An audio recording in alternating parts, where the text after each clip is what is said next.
नमस्कार दोस्तों, मैं Harishankar Maurya exam success on time के यूट्यूब चैनल पर आपका हार्दिक स्वागत करता हूं।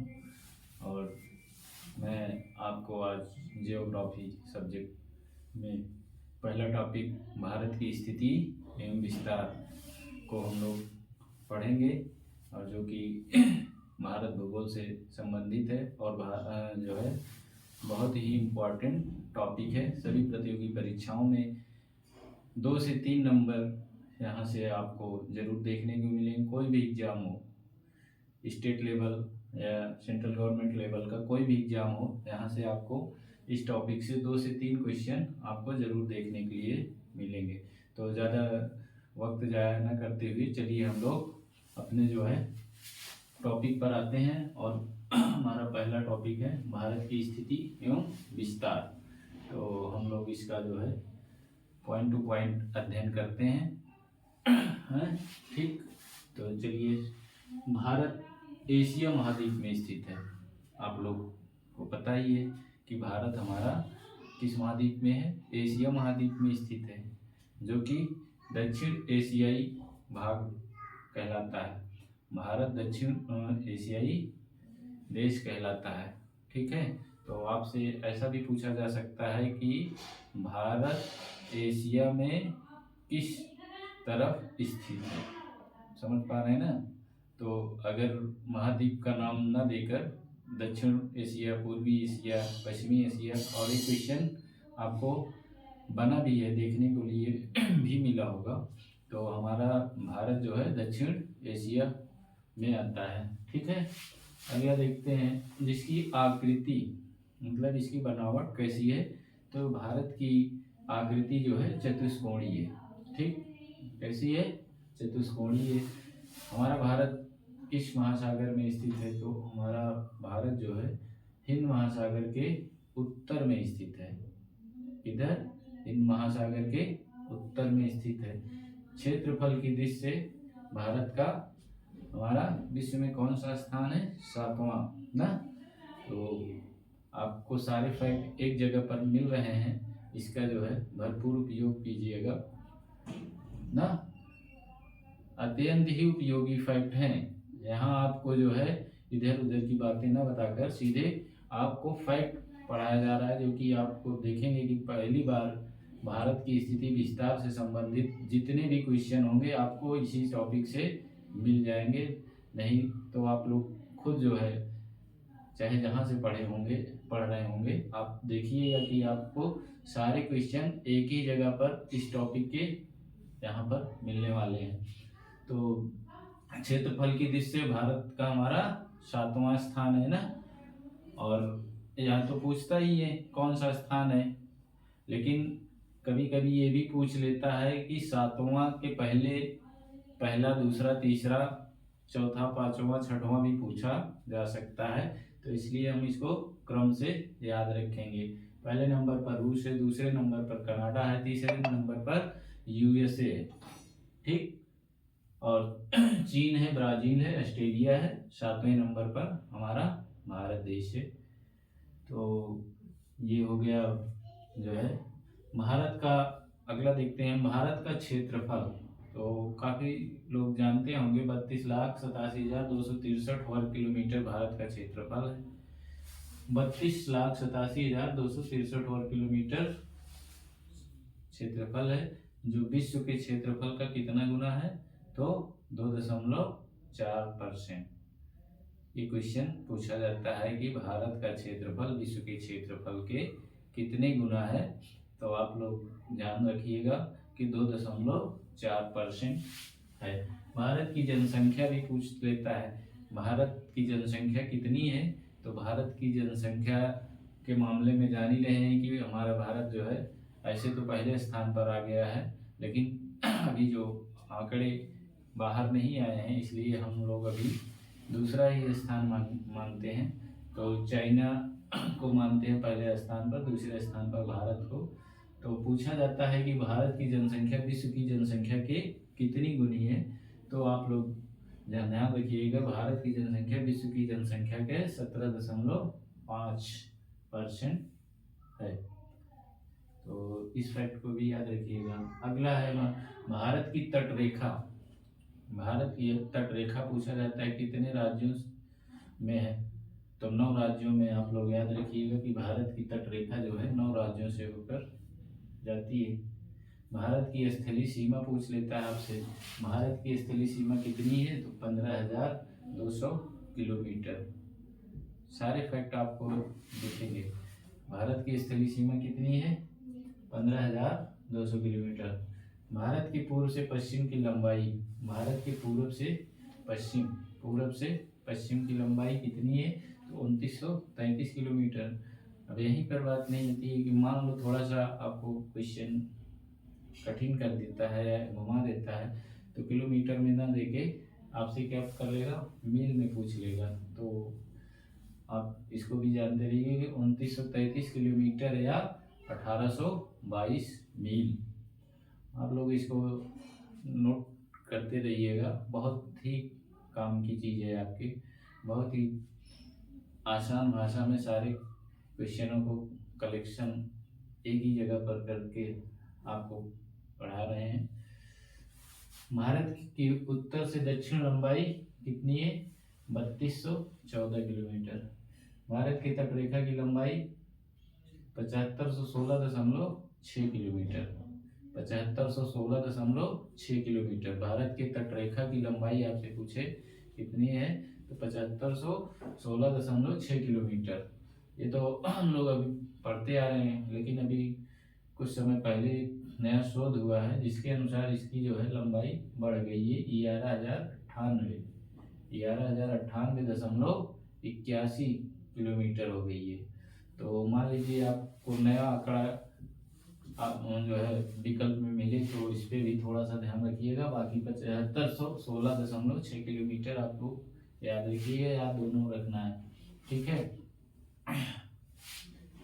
और ये आपका यहाँ से फैक्ट था स्थिति विस्तार से। अब जो आगे हम लोग थोड़ा सा इधर देख लेते हैं।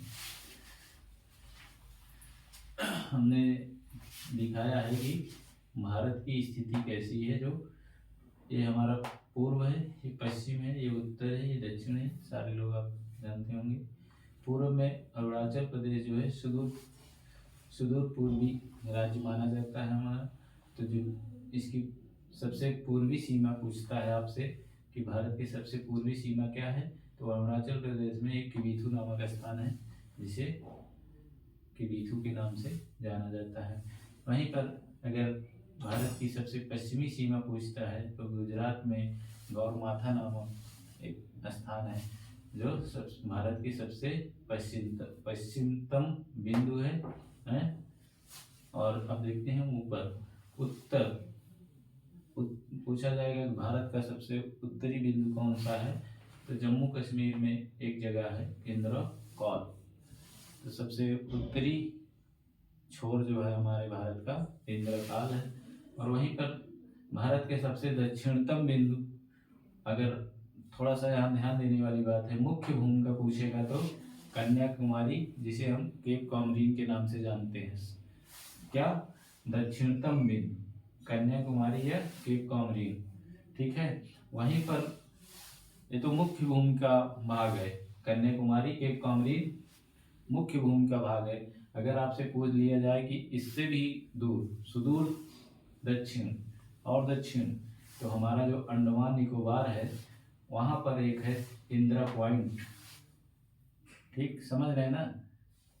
ये मुख्य भूमि है जो कन्याकुमारी को आप लोग लगाते हैं ऑप्शन में, यहाँ बड़ा जो है दिक्कत होता है, आप लोग यहाँ पे जो है डिस्टर्ब होते हैं। तो इसको ध्यान में रखिएगा कि मुख्य भूमि जो है कन्याकुमारी, जिसे हम केप कॉमरीन कहते हैं, सुदूर दक्षिण में अंडमान निकोबार में इंदिरा पॉइंट या पेगेलियन पॉइंट के नाम से जाना जाता है, या पार्सन पॉइंट भी इसे कहा जाता है, पार्सन पॉइंट भी कहा जाता है।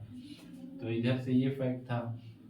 तो आप लोग समझ रहे होंगे, मेरी बातों पर गौर कर रहे होंगे, और आपको उम्मीद करते हैं कि आपको अच्छा भी लग रहा होगा। सारी चीज़ें आपको एक जगह पर मिल रही हैं, तो थोड़ा सा हम लोग अब अक्षांशी विस्तार को जानते हैं, ठीक है। तो हमने 2 ग्लोब बनाया है।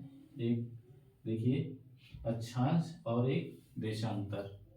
ये अक्षांशी ग्लोब है, ये देशांतरी ग्लोब है।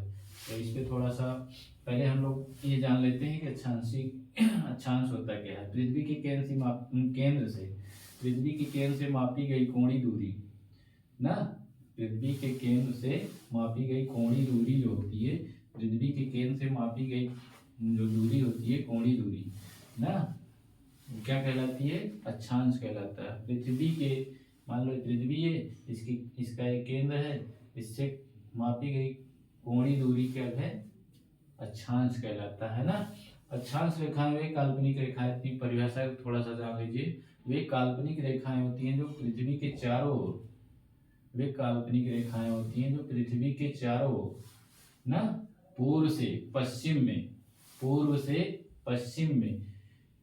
पृथ्वी के चारों ओर पूर्व से पश्चिम में, ठीक है, विषुवत रेखा के समांतर खींची जाती है। पूर्व से पश्चिम में विषुवत रेखा के समांतर खींची जाती है। आप लोग देख रहे हैं ना, एक बीच में विषुवत रेखा, जिसे भूमध्य रेखा या 0 डिग्री रेखा भी कहते हैं। तो विषुवत रेखा को ही हम लोग भूमध्य रेखा और 0 डिग्री रेखा भी कहते हैं, ठीक है। अब ये देखिए, इसको हम दो भागों में बांटते हैं, तो ये हमारा उत्तरी अक्षांश हो जाता है, ये हमारा दक्षिणी अक्षांश हो जाता है, ठीक है।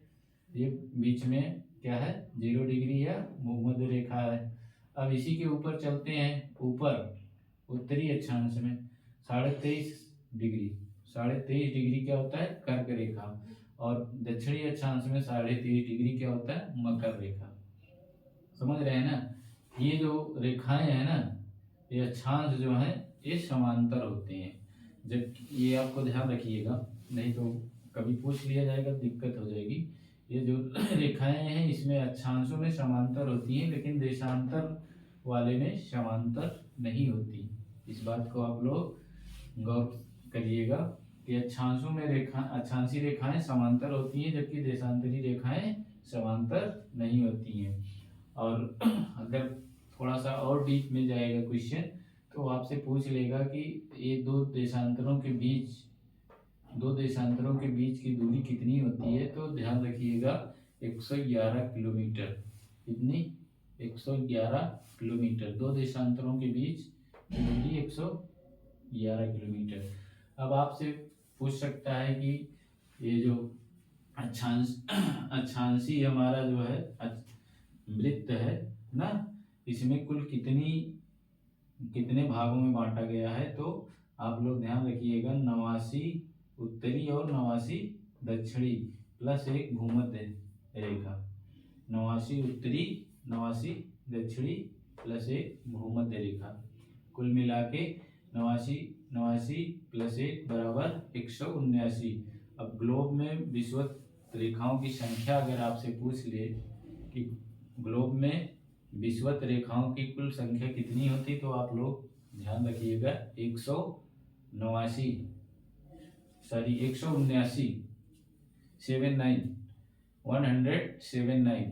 179 उत्तरी अक्षांश में और 89 दक्षिणी अक्षांश में।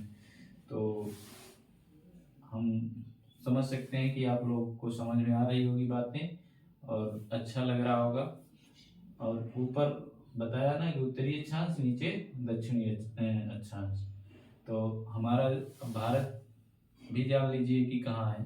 तो पूर्णतः भारत हमारा उत्तरी अक्षांश में स्थित है। यहाँ पर आप लोग कभी देखे होंगे, हमारा भारत देश, प्यारा देश, यहीं पर स्थित है उत्तरी अक्षांश में। उत्तरी अक्षांश में भूमध्य रेखा के ऊपर देखे होंगे, उत्तरी अक्षांश में हमारा भारत देश स्थित है।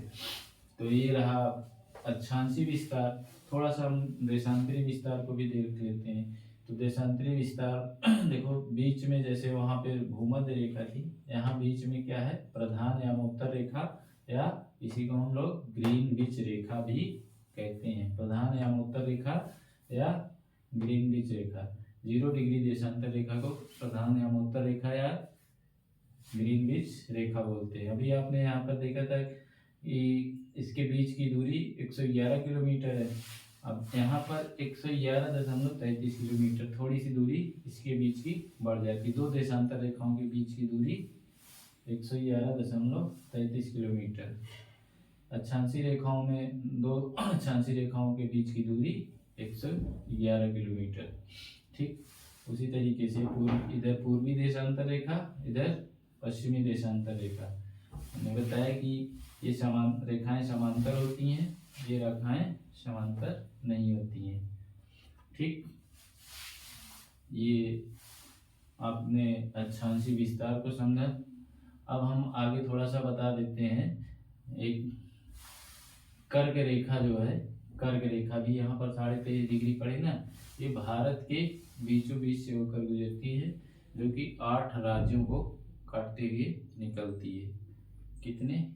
8 राज्यों के, भारत के बीचों बीच से गुजरती है कर्क रेखा, जो भारत के 8 राज्यों से होकर गुजरती है, जिसमें गुजरात, राजस्थान, मध्य प्रदेश, छत्तीसगढ़, झारखंड, पश्चिम बंगाल, त्रिपुरा, मिजोरम, ये 8 राज्य हैं जिससे होकर हमारे भारत में कर्क रेखा गुजरती है। इन 8 राज्यों से कर्क रेखा गुजरती है। ठीक, थोड़ा सा इधर जान लेते हैं। भारत की जो अंतिम छोर हैं उनको हम समझ लेते हैं। तो भारत हम जानते ही हैं, इधर पूरब, इधर पश्चिम, इधर उत्तर, इधर दक्षिण। तो सबसे पूर्वी जो बिंदु है भारत का वो क्या है? अरुणाचल प्रदेश पूर्वी राज्य भी है, और यहीं पर एक स्थान है किवीथू। तो अगर आपसे पूछा जाता है कि भारत का सबसे पूर्वोत्तम बिंदु कौन सा है, तो आप लोग जानते रहिए अरुणाचल प्रदेश राज्य में एक किवीथू नामक स्थान है, वही जो है ये है। और इधर पश्चिम में जाएंगे तो सबसे पश्चिमी बिंदु भारत का कौन सा है, तो गुजरात राज्य में एक स्थान है गौरमाथा, जिसको हम गौरमाथा के नाम से जानते हैं, और ये भारत का सबसे पश्चिमी बिंदु है। इसी तरीके से उत्तर में जम्मू कश्मीर में इंद्रकोल नामक स्थान है, जो कि सबसे भारत का सबसे उत्तरतम बिंदु या उत्तरी बिंदु माना जाता है। उसी तरीके से दक्षिण में भारत का सबसे दक्षिणतम बिंदु, यहाँ पर थोड़ा सा आपको समझना है कि अगर मुख्य भूमि के परिप्रेक्ष्य में या संपूर्ण भूमि के परिप्रेक्ष्य में ना, संपूर्ण भारत के परिप्रेक्ष्य में पूछ सकता है, ऑप्शन दे सकता है आपको डिस्टर्ब करने के लिए। तो मुख्य भूमि के परिप्रेक्ष्य में आप जानते रहिएगा कि कन्याकुमारी जो है हमारा सबसे दक्षिणतम बिंदु है, जिसे केप कामरीन के नाम से जानते हैं। और वहीं पर सुदूर दक्षिण का और दूर समझ रहे हैं ना हम, अंडमान निकोबार जो है हमारा, अंडमान निकोबार में एक स्थान है इंदिरा पॉइंट। तो सुदूर दक्षिण में क्या है? इंदिरा पॉइंट, जिसे हम पिग्मेलियन पॉइंट या पार्सन पॉइंट के नाम से जानते हैं। ठीक, और कुछ थोड़ा सा फैक्ट बचा है, इसको भी हम जान लेते हैं। जैसे कि भारत पूर्णतः उत्तरी गोलार्ध में स्थित है। संपूर्ण भारत का अक्षांशीय विस्तार 6 डिग्री 45 अंश से 37 डिग्री 6 उत्तरी अक्षांश। भारत का संपूर्ण अक्षांशीय विस्तार 6 डिग्री 45 अंश 37 डिग्री 6 अंश उत्तरी अक्षांश के मध्य स्थित है। ये पूरे संपूर्ण भारत की बात हो रही है। वहीं पर अगर आपसे पूछ लिया जाए भारत के मुख्य भूमि का अक्षांशीय विस्तार कितना है, तो आप क्या बताएंगे? 8 डिग्री 4 अंश से उत्तरी अक्षांश से 37 डिग्री 7 अंश उत्तरी अक्षांश के मध्य स्थित है भारत का मुख्य भूमि का अक्षांशीय विस्तार। इसी तरीके से 68 डिग्री 7 अंश पूर्वी देशांतर से 37 डिग्री 25 अंश पूर्वी देशांतर के बीच स्थित है। देशांतर में पूछा जाए तो 68 डिग्री 7 अंश पूर्वी देशांतर से 97 डिग्री 25 अंश पूर्वी देशांतर के बीच स्थित है। एक फैक्ट और लास्ट में आपको बता दें कि उष्ण कटिबंधीय क्षेत्र का विस्तार, जो हमारे यहाँ भारत का उष्ण कटिबंधीय क्षेत्र है, उसका विस्तार कहाँ पर पाया जाता है, तो 23 डिग्री 30 अंश उत्तर और दक्षिण दोनों में। 23 डिग्री देश अंश उत्तर में भी और दक्षिण में भी क्या पाया जाता है, उष्ण कटिबंधीय विस्तार पाया जाता है। तो उष्ण कटिबंधीय क्षेत्र कहाँ पाए जाएंगे, 23 डिग्री 30 अंश उत्तरी गोलार्ध और दक्षिणी गोलार्ध दोनों में पाए जाएंगे। भारत के यामोत्तर रेखा, अब जैसे अभी तक आपने कर्क रेखा पढ़ते आए होंगे, पूछा जाता है बराबर, लेकिन अब थोड़ा सा जो ट्रेंड बदला है क्वेश्चन का, उसमें कर्क रेखा न पूछकर भारत की यामोत्तर रेखा के बारे में आपको पूछा जाता है। तो भारत की जो यामोत्तर रेखा है 5 राज्यों से होकर गुजरती है, जिसमें उत्तर प्रदेश, मध्य प्रदेश, छत्तीसगढ़, उड़ीसा, आंध्र प्रदेश, इन 5 राज्यों को आप अच्छे से दिमाग में रख लीजिएगा, क्योंकि क्वेश्चन यहाँ से बनता है कि भारत की यामोत्तर रेखा किन राज्यों से होकर गुजरती है, या भारत की यामोत्तर रेखा किस राज्यों से होकर नहीं गुजरती। तो आज का टॉपिक हमारा यहीं पर समाप्त होता है, और हम समझ सकते हैं कि आप लोगों को पसंद आया होगा। अगर आपको मेरा ये टॉपिक पसंद आया होगा तो हमारे channel exam success on time के यूट्यूब चैनल पर इसे आप सब्सक्राइब, लाइक और शेयर अवश्य करेंगे। धन्यवाद, मिलते हैं नेक्स्ट पार्ट में अगले दिन। ओके।